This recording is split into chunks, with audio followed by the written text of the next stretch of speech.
Bonjour.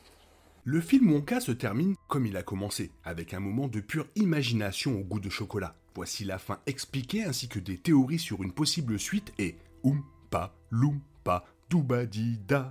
Et tout ça, c'est juste après ça.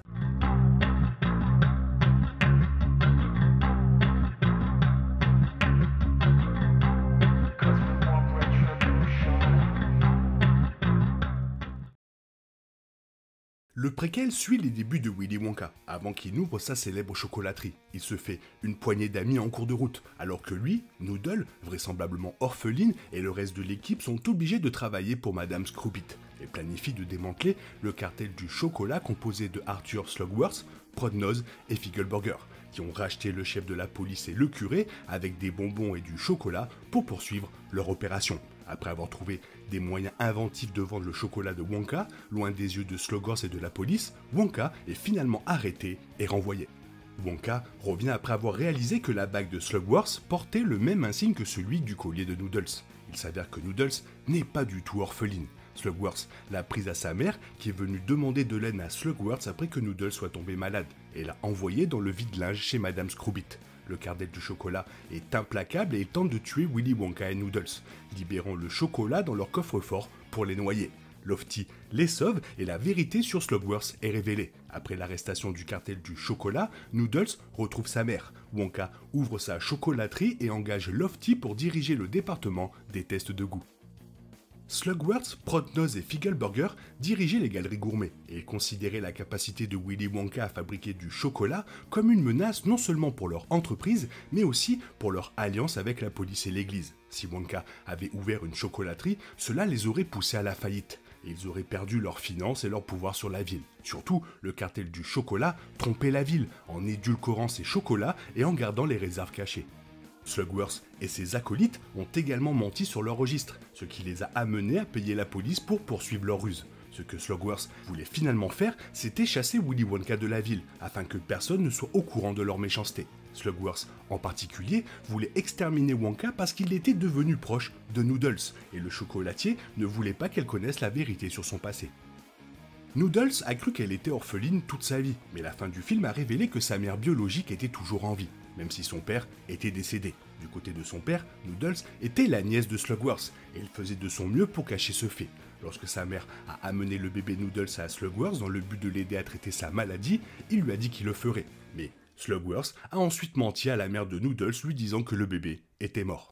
Noodles vivait donc dans la laverie de Madame Screwbit parce que son oncle ne voulait pas qu'elle sache qu'elle était l'héritière d'une fortune en chocolat. Slugworth considérait Noodles comme une menace pour son empire, tout comme Wonka. Connaître son passé et ses liens de sang revenait à percer des trous dans les opérations de Slugworth, ce qui la conduirait alors à vouloir sa part de la fortune qui lui avait été volée grâce à la sournoiserie du cartel du chocolat.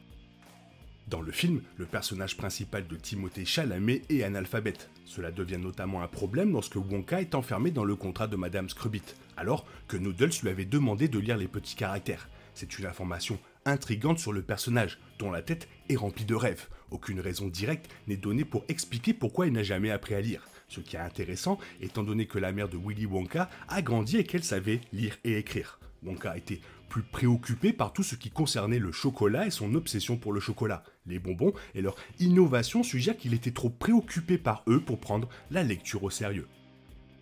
Lofty était contre Willy pour la majorité du film car ce dernier avait pris les dernières fèves de cacao des Oompa Loompas que Lofty protégeait. Mais il est revenu pour sauver Willy Wonka et Noodles de la noyade dans le chocolat parce que Slugworth avait pris le chocolat qui était dû à Lofty. Wonka ne pourrait pas rembourser Lofty intégralement s'il mourait, alors Loompa Loompa a pris sur lui de le sauver, lui et Noodles, afin qu'il puisse obtenir ce dont il avait besoin pour revenir chez lui. Dans ce cas, Slugworth est devenu l'ennemi à la fois de Wonka et de Lofty, ce qui a poussé ce dernier à se battre pour Wonka d'une manière qu'il n'aurait probablement pas fait auparavant.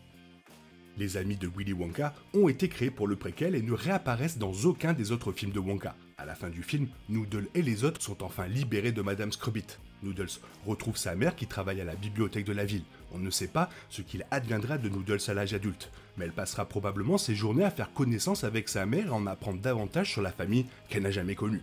Elle pourrait également devenir riche après que Slugworth soit jeté en prison. Après tout, elle a un empire du chocolat à hériter, même si elle n'a peut-être pas l'intention de continuer ce qu'il a commencé. Quant aux autres amis de Wonka, ils retournent à leur vie et famille antérieure. Abacus Crunch pourrait reprendre son travail de comptable, ou bien il pourrait enfin prendre sa retraite après des années de servitude.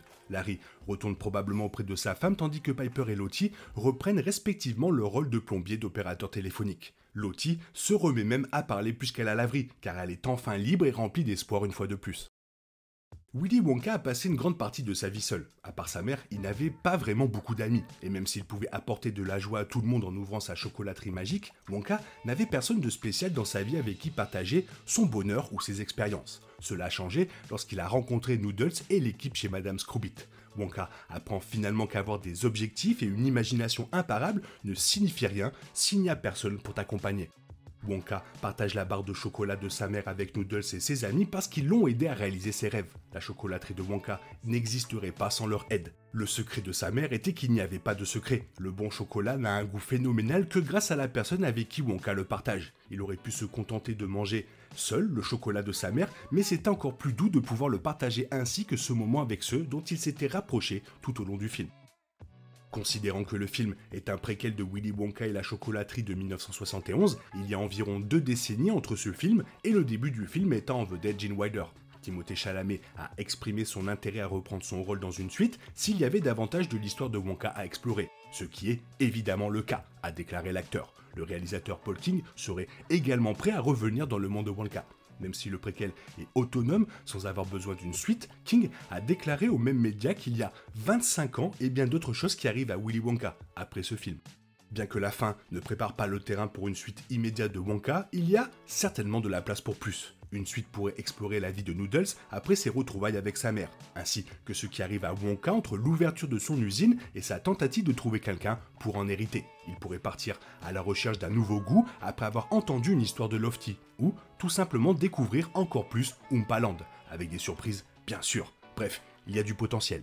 Bien sûr, la Warner n'a pas donné le feu vert pour une suite. On ne sait pas si le studio ira de l'avant, mais cela pourrait dépendre de la façon dont la comédie musicale se comportera au box-office, et lors de sa sortie sur le service du streaming HBO Max. En tout cas, je vous le conseille vivement, j'ai fini le film avec un large sourire sur le visage, et je vous conseille aussi le film de 71, qui est un chef-d'œuvre.